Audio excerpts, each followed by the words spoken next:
Hi guys, welcome to my another video.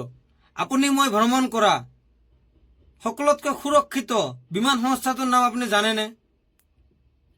বিশ্বত সকলোতকৈ সুৰক্ষিত বিমান সংস্থাটোৰ নাম হ'ল এয়াৰ নিউজিলেণ্ড, যি ভাৰতৰ লগতে 28খন কাণ্ট্ৰিত ফ্লাই কৰে।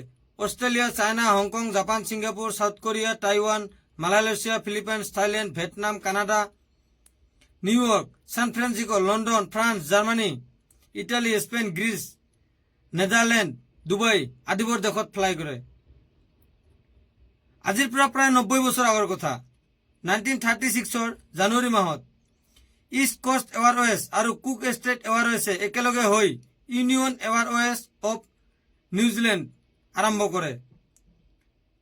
1940 চনত ইণ্ডিয়ান এয়াৰৱেজ অফ নিউজিলেণ্ডে প্ৰথমবাৰ ফ্লাই কৰে।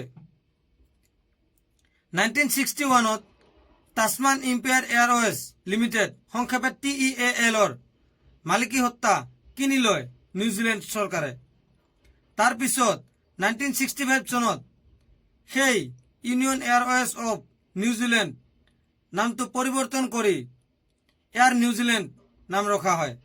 আৰু সকলোতকৈ আচৰিত কথা যে আজি প্ৰায় 85 বছৰ ধৰি এয়াৰ নিউজিলেণ্ডে ফ্লাই কৰি আছে, কিন্তু এতিয়ালৈ এয়াৰ নিউজিলেণ্ডৰ এটা সৰু দুৰ্ঘটনা হোৱা নাই।